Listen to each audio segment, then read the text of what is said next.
listening to Inner Warmup. I'm your host, Taylor Lise Morrison, founder and author of Inner Workout, ICF certified coach, and fellow journeyer. In 2017, I set out to build a life that didn't burn me out, and I found my life's work in the process. On Inner Warmup, we talk about how self-care and inner work show up in your relationships, your career, your schedule, and in the conversations you have with yourself. We get practical, we get nuanced, and we're not afraid to challenge wellness as usual. So take a deep breath and get curious. This is where your inner work begins. Today's guest is Alisha Robertson. She is an author, community builder, and the founder of Doing Everyday Well, a wellness company created to encourage women entrepreneurs to prioritize rest while managing the chaos of life and business. She also established Mind Body Brand, where she hosts in-person wellness events and retreats for entrepreneurs. In this episode, you really get a front row seat to Alisha's journey, and wow, does she have so much wisdom to share. She talks about moving from self-employment into a 9-to-5, the emotional toll that layoffs can take, and how she's learned to open herself up to possibilities by cultivating resilience. Hey, Alisha, welcome to the show. Hey, Taylor. Thank you so much for having me. I already know this is going to be such a good episode. And part of why I wanted to talk to you is because there's so much conversation online, especially where people are like, I need to make the leap into full-time entrepreneurship. And it's like a big deal. It's what a lot of people say that they aspire to. What doesn't get talked about as much is making that leap and then realizing, actually, it's time for me to leap back into a full-time job. So you are able to speak to a lot of that experience. I want to start by asking you, what did your business look like when you were working on it full-time? Yeah, so I was doing business coaching. So at the time I was taking on one-on-one clients. And then I also towards the end, had recently launched a group coaching program. It was like group coaching / membership, where it was basically one-on-one coaching, but everybody was just together. So yeah, that was what I was doing full time. So coaching, creating content, the email marketing, the funnels, doing all of the things that we are told we're supposed to do in the online business world. And yeah, quickly realized that was false. Yeah. So it's like you kind of made it to the place where you were told to be, and then you decided that it made sense for you to go back to a day job. I'm wondering, how long did it take? How long were you in this place of quote unquote doing the right thing business-wise before you realized, no, it's time for me to get a day job? And what factors were you considering as you made that decision? Yeah. So I will say that going into full-time work wasn't the goal. I knew I needed money. I knew I needed some source of income, but getting a job, I was open to it. I didn't know if I was going to start another business. I didn't know if I was going to take on freelance work or whatever. I just knew that I was open to whatever came to me. But prior to then, I had been coaching for about 7 or 8 years. So I've been doing this for a really long time, creating courses, coaching, one-on-one group programs. I've been doing it for a really long time. And it wasn't until I had my daughter that I realized that the way I was doing business was not healthy for me.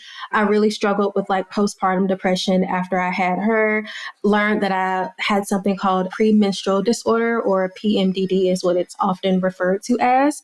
And I just knew that I didn't want to be that type of parent that could not be mindful or present with my daughter. I knew something needed to change. And even at that moment, I wasn't sure if it meant closing my business or changing it, but I did a lot of therapy and really committed to taking better care of myself. And I realized that I didn't really want to do coaching anymore. Not only was it burning me out, I was always like ebbing and flowing from burnout out of it. But I thought that was how entrepreneurship was done.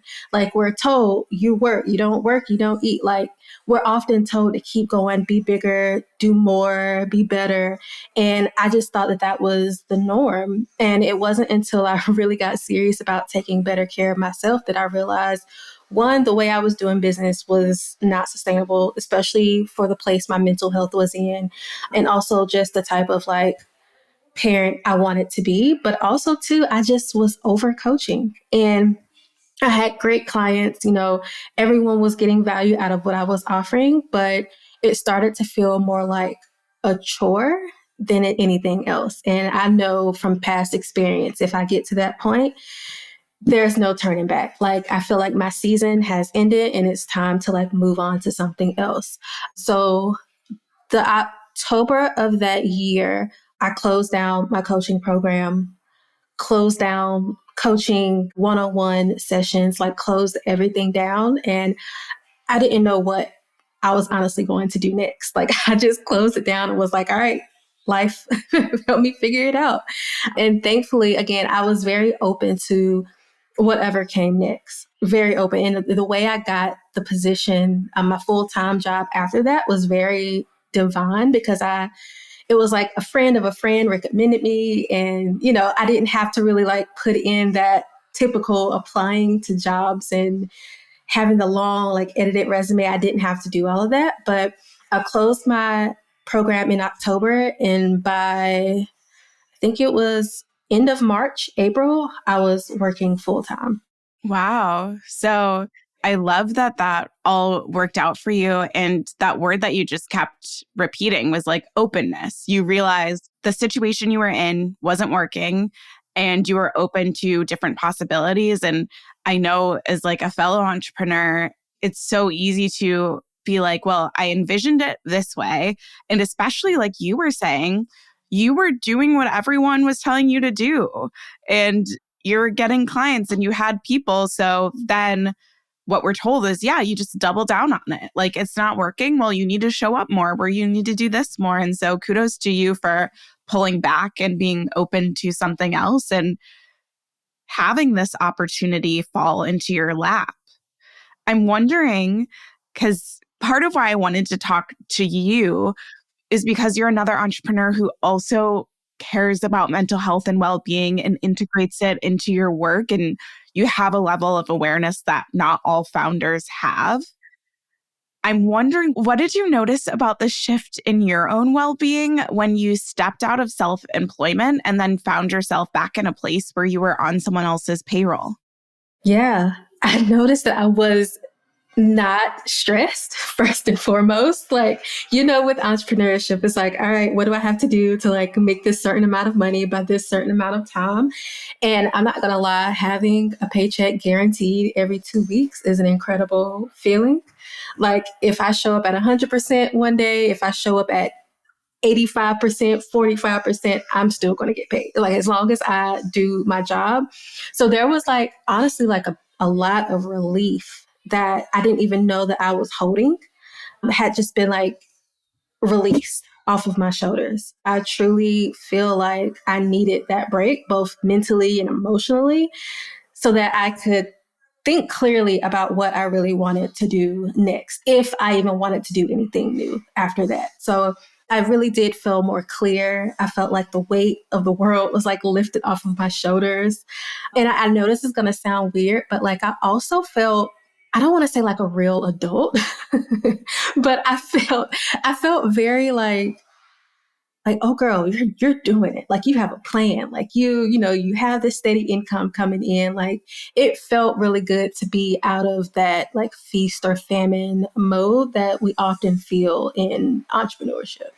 And this is, I can imagine for listeners, this being such a grass is greener moment because there's so many people listening who are like, well, what Alisha is saying is what I wanted. Like, I have the steady paycheck, but I want the excitement of like being on my own. And the reality is, from personal experience too, yeah, it can be scary. And I can, as you were saying, like you just felt that relief. Yeah. And that's part of why, like, in our workout is one thing I do in the midst of a portfolio career because it allows me some of the steadiness of having full-time work without just putting pressure on one thing to be all of my income. So I feel you on that. And yeah, it's funny too, the things that make us feel like adults, because it's like, you had a whole kid and this was what made you feel like an adult. A whole child, a whole mortgage, like all the adult things, but a job was the piece that was like, oh, I'm like really a grown up now. Yeah, you're for real now. Okay. So you worked that job and then you experienced something that so many people are going through right now. This actually just happened at one of the organizations that I work with, which was layoffs. So obviously, one of the biggest impacts of layoffs is the financial side of things. You don't have that steady paycheck anymore, depending on what your setup is. Maybe you have some type of like severance package. But outside of the money, how did getting laid off impact you? It really like tore up my ego. Like my ego really took a hit, and I started to feel a lot more of that stress and weight, like slowly coming back on me because it's like, I don't know what I'm going to do. I don't know what I'm going to do next. I don't have like a solid business idea that I can like fall back on. Like I can go looking for jobs, I can do all these things, but there was nothing immediately in the moment that I could like seamlessly switch to.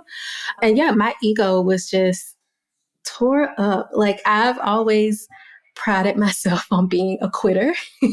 Like I've quit dozens from like the age of like 15. I've quit a lot of jobs. So it's kind of been my thing. So then to have this company like quit me, it was like, how dare you? Like, how dare you quit me? So my ego definitely took a hard hit. But then, like, after you kind of go through that grieving period, you're like, okay, crap, like, what am I going to do next? And then you start trying to like pick up the pieces and you figure out how to put the puzzle back together. So I definitely slowly felt that pressure like coming back on me immediately. I want to come back to what you were saying about how it really bruised your ego. And I'm wondering if you can give us some insight as to why that is. Like, were you tying your worth in your job, or what exactly was it that maybe the conversation you were having internally that caused your ego to really take that hit hard? I think it was a lot of tying my worth, and not even as much as my worth, but my identity into the work that I was doing. One of the things that I've had to really be mindful of and that I've talked through like a lot of therapy about too is how much when I was a business coach, how much of my identity was tied into Alisha, the business coach.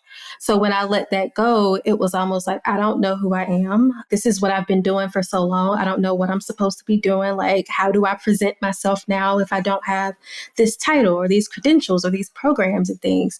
So I think going into that position, I started to do the same thing that I did in my coaching business. I started attaching myself to that role. So now I'm Alisha, the community manager. A lot of it was just me, instead of really honing in on who I was, attaching my identity to the work that I was doing. So when I got let go, it was almost like, well, what's wrong with me? I gave my all. Was it not good enough? Like I internalized it a lot. And thinking back on it now, I don't believe that it was, my fault the way it ended, but a lot of what I was holding in made me do a lot of like criticizing myself because I started to think, well, maybe I could have done this better, or maybe I could have did this, or maybe I should have stood up for myself more, or said this, or did this new thing, or, I just started like going through like the what ifs and the shoulds, and a lot of that was just making me like criticize myself. And I think that really is because I had placed too much of who I was into that role instead of just looking at it as, this is a job. I'm Alisha. These two things are completely separate. At 5 o'clock, it's done. But I was working for a startup too. So there's really no stop hard at 5 o'clock. It was like, if you're needed, you're needed. So it was really hard for me to like separate myself from it. Yeah, and that's hard for a lot of people, whether you own a business and you're so aware of how selling this thing translates to you being able to pay your mortgage, or you have a job and you're used to introducing yourself as like, I'm the community manager here, I'm the vice president of this, or I'm the manager of that, or whatever it is, and seeing how people respond or seeing how you feel when you say that. It's a very American thing too. I might expand it to say even Western, but I'd say like not all European countries have this either. We've got like some American therapy that we need to do on the way we relate to our work. Oh, yes. I was recently speaking to my uncle who has been living in Germany for like 30 plus years. And he was explaining how they don't like work on Sundays and how when work is done, it's done, and how they are fully like allowed, even just by like the country, to live their life outside of like what they're doing. And they have so much choice. And I'm like, we were not operated like that. Like, we do not think that way over here. And he was just like stunned to hear about like how much we work over here. Yeah, I can imagine like 30 years and being like, wait, why is it not like this? And that sounds amazing. Like, yeah, people shouldn't have to work on Sundays. And yeah, like your government should support you in not having to work all the time. That makes a lot of sense. It does. Yeah. So coming back to you, and I know like you have some distance between this experience. I'm wondering as you were navigating having that layoff, being let go from your job, what was the support that you had to lean on post layoff? And if there's still support that you're leaning on, what is the support that's like helping you get through it? Yeah. So, one, I have an incredible husband who understands what I'm going through, and he supports like my creative endeavors. And he does a lot of like encouraging, but he's also really good at like being honest and telling me the truth. So, having him has really been needed and incredible. Like, I don't know how I would have been able to shift through this entire like past couple of years without his support. And then just having like other entrepreneurs who are going through like similar things as me. I have like a little mastermind group that we meet together every week, and we talk about navigating through looking for a job and running our businesses, or pivoting in our businesses and, you know, deciding we want to do something completely different. So being able to have someone both at home and people that actually are going through what you've experienced helps a lot.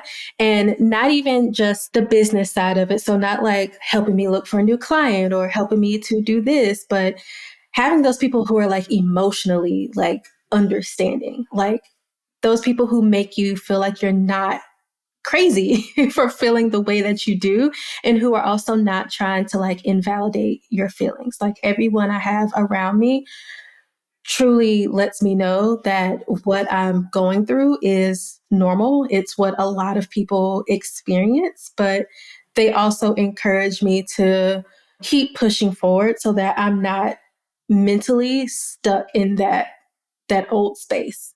That's so good. I've said this before. I don't know if I've said it on the podcast, but for me, it's been so important to like have people who care about me as Taylor and like maybe don't even understand what I do for work. Like I don't necessarily need them to get what's happening when I'm like navigating something with the app or I'm applying for something or whatever it is, but they just are here for me at an emotional level. And whether I like got a full-time job or Inner Workout became like $1 billion company, it wouldn't matter to them. They just care about me.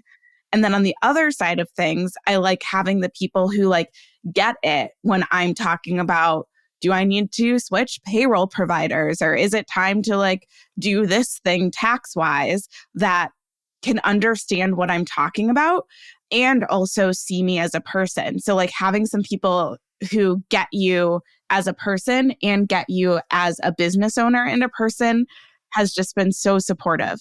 You're right. You need that balance. I feel like that's the role my mom plays. She could not tell you what I do other than talk to people on the internet. But she's so encouraging, like, you're smart. Like, I know whatever it is you're going to do. I don't know what it is, but you're going to be able to do it. So, yes, you're right. You need those people who are like, I don't care about this business. I don't care about these ideas. I want to make sure you're okay. Yeah. And it's like they're supportive, but they don't have to be in the weeds with you. And that's okay. That's really valuable. Something you mentioned with that group, and for people listening who maybe don't have a business or don't have a business yet, if it's something that they want, that idea that you mentioned of just having people that you meet regularly with who have something in common with that you can be open about, whether it's like you're all in the dating pool and you're just like talking about what your experience is with that. Or like I've been in writing groups before and we came together to talk about our writing, just like that accountability and that opportunity to express a side of yourself that maybe other people in your life don't fully understand can translate across so many different parts of your Yeah, you need that little hub of people. And I will say too, like, if you don't currently have that, like, don't be afraid to like reach out to people. Our mastermind group came together because one girl in the group was like, I really want to put these people who know nothing about each other together. And we've been talking for years now. We do like a retreat, like in person every year. And it all started because she simply just put feelers out there. She literally just sent us all emails. And it's been incredible. So if you feel like you don't have that, like feel free to reach out to people. Like use the internet for good and create your own little hub of people. And it doesn't have to be a lot. It could be you and one other person. So, but as long as like you two are there and like you can really support each other, then I think that's really valuable.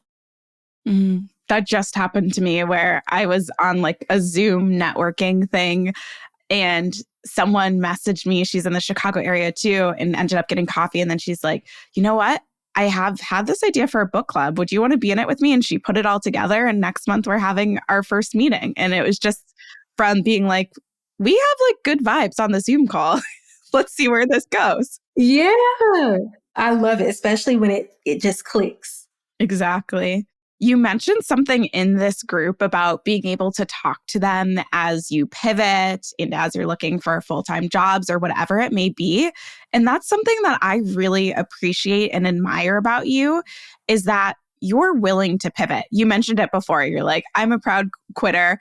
I'm sure that you've quit plenty of things. I've also seen you pivot on things. And whether it's like the situation changes or you get new information or like what happened with your coaching business, you got it to a point that lots of people had wanted to get to and you realized this is not working for me anymore. So as someone who has that ability to be flexible and to be resilient, how do you think that skill set has served you? Yeah, well, it's definitely improved my overall creative happiness, I guess you could say. Like if you've ever been in a position where you feel stuck, where you feel unfulfilled, you know that can really like deplete your happiness and it'll really deplete your creativity. So being able to shift into something new, it like I don't want to say it keeps me hungry because I feel like that's like really hustle culture ish, but it keeps me excited. It makes me want to learn more. It makes me want to study more and really be a student of my craft. And it really just encourages me to say, okay, what's the next thing? But not in a hustle, go get it, try to be the best. But like, okay, if I can really fulfill my purpose in this season, then I wonder how what I learned here is going to help me in the next season. And pivoting sounds terrifying. And like, I've done it a lot. I've talked about it a lot, but what I don't feel like I talk about enough is how terrifying it also is. Ooh, But tell us.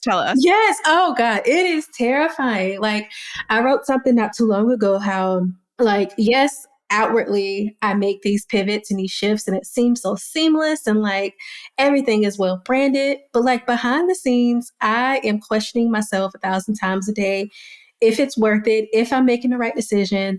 I have decision fatigue. Like that is probably my kryptonite, making decisions. Like I hate it. So like I'm always like questioning myself and going back and forth. And then there is also a little bit of shame that I feel too. And I think that's something I've recently really been able to put a word to. The shame of saying, yes, I've been doing this for this long. It's no longer serving me, but now I'm doing this. I always have a fear of what other people will think. Will I lose their interest? Will they think I'm just someone who's just constantly like throwing noodles at the wall to see what will stick? So there is a bit of shame that comes from that. But what I keep in mind and what helps me to really continue to move forward past the fear, past the shame, past the decision fatigue is knowing from my past receipts that every single pivot I have taken in my career, in my life, has helped me to get to where I want to be, or it's slowly helped me to really get to where I want to be. Everything that I've done in these past, I call them seasons. I feel like we all have seasons for different things. Everything I've learned in these seasons has helped me to grow in the next season. So like, it's like I can't just start from point A and then jump to part F. Like I have to go through all of these seasons to be better prepared for what's coming later. So while it's hard, it's terrifying, I just try to keep in mind that, okay, there is something in this season that I need to learn. And I'm very clear on documenting too and understanding what I've learned in this season. So I'm a big journaler. I write down everything, but I am really sure to like document everything that I learned so that I can take it into the next season and not feel like I was quote unquote like wasting time or just wasting energy trying things. Thank you for that insight and that reframing. It is, as someone who's also done her fair share of pivots, that being afraid makes a lot of sense, and that shame. I know for me, when I feel the shame and I really get like, I really sit into it and I'm like, who am I afraid is going to judge me? And it has been the most random people. It's like, oh, this person I used to know in college, or this person that I met at a networking event and they said something that like hit at one of my insecurities and I haven't really engaged with them since. And it's like, I don't actually care what those people think.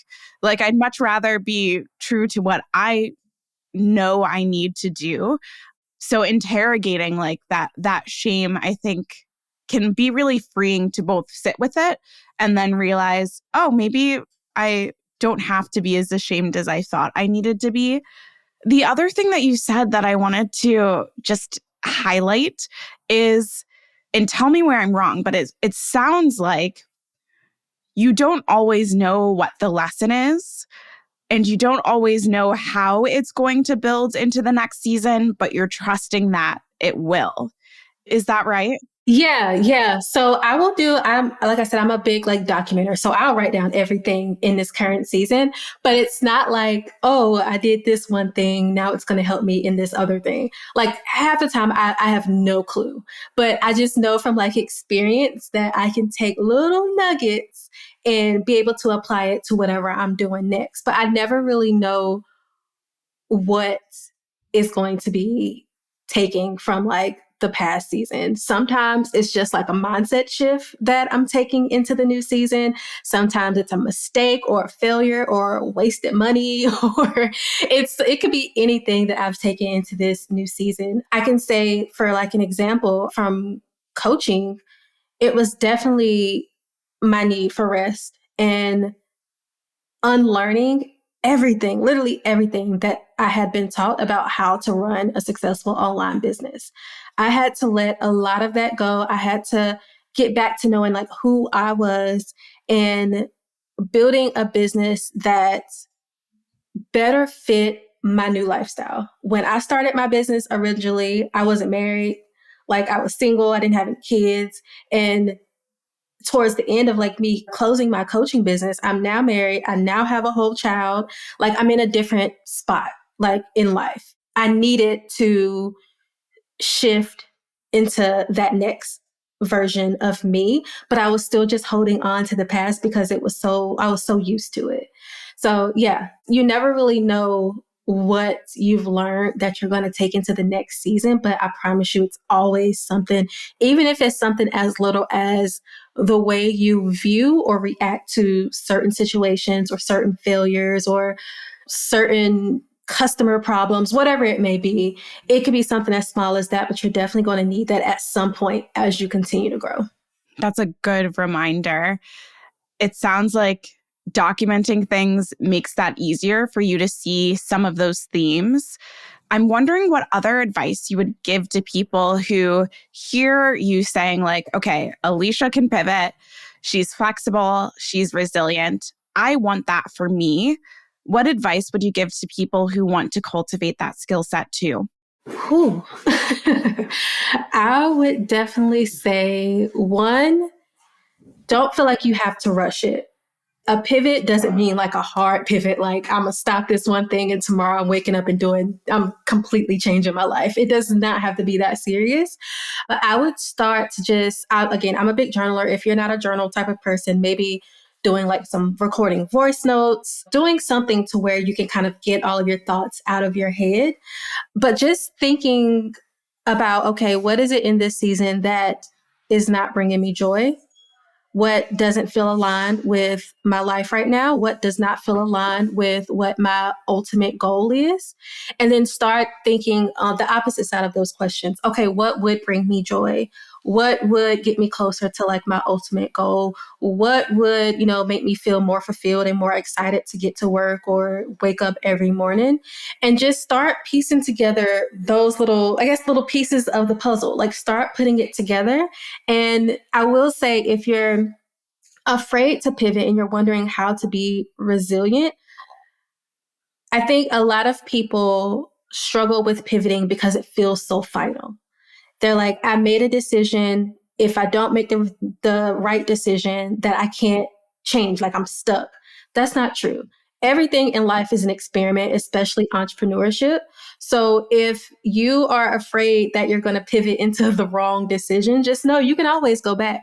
You can always backtrack, and you don't have to make this huge announcement about you changing your mind or you pivoting or letting something go. You can just make it graceful and slowly phase out what you're no longer doing and slowly phasing in what you are doing. But always remember that you can go back, you can change your mind. It's the internet, just like delete it and pretend like it didn't happen. Like you don't have to be stuck in just one thing.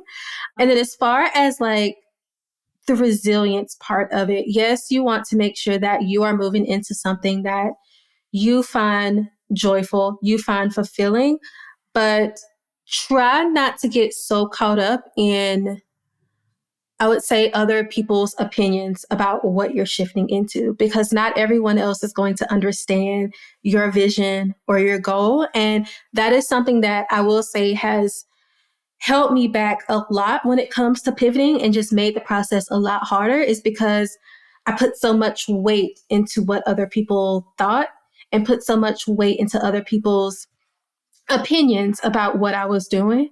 And I realized that, yes, you can go to people for wise counsel, but at the end of the day, it's still your business, still your idea, and they may not get the full picture of it. So you can go to other people, but remember, like, this is still your decision. And even if nobody else understands it, that doesn't mean that it's a bad idea. This is a good reminder. And this applies to business owners, certainly. But if you have a creative project, if you do work a 9 to 5 and you're like, I want to apply my skill set in a different industry, and maybe that industry is less prestigious, or I think I want to go back to school. We're having an episode on that. Like, this skill set of being able to tap into what you want and what feels aligned to you and to step outside of other people's opinions is going to serve you whether or not you have a business. Yep. Yep. You can use it literally in anything: relationships, careers, hobbies, anything. All the things. All the things. We have talked about what you used to do business-wise and that it was coaching and that you shut it down. We haven't talked about what you've pivoted into. So to close things out, I'm wondering if you could tell us a little bit about what you're up to now and then how people can stay connected with you. Yeah. So speaking of pivots, no. So I have a business called Mind Body Brand, which I recently decided to have it more focused on wellness events and hopefully one day some retreats for women entrepreneurs. And then I am also creating a line of, I call them take care toolkits. So they are essentially toolkits to help women entrepreneurs to really prioritize rest, but actually doing the work of shifting their mindset, implementing rest into their day, shifting their business. And I'm going to be posting those like under like my personal brand, but you'll be able to find it at doingeverydaywell.com. I'm excited. So that's really what I have been like heads down working on is I love creating printed products. It's always been my thing, but I've never really taken it as seriously as I should have. So I'm really excited to bring my love for wellness and helping women entrepreneurs to prioritize rest and put it in little physical forms. If you want to stay connected with me, I write on Substack every single week, every Wednesday at 1:30 p.m. Eastern. It's alisharobertson.substack.com. You can find me over there. And then I am on Instagram at Doing Well with Alisha. Thank you so much for all of the work you're putting into the world and for all of the wisdom that you've shared with us today. Yeah, thank you so much for having me. I really enjoyed this. Thank you. Me too. Inner Warmup is a collaborative effort. It's hosted by me, Taylor Elise Morrison. Danielle Spalding provides production support, and it's edited by Carolina Duque. If you enjoyed this episode, share it with a friend. And if you're looking to continue your inner work, our free Take Care assessment is a great place to start. On that note, take care.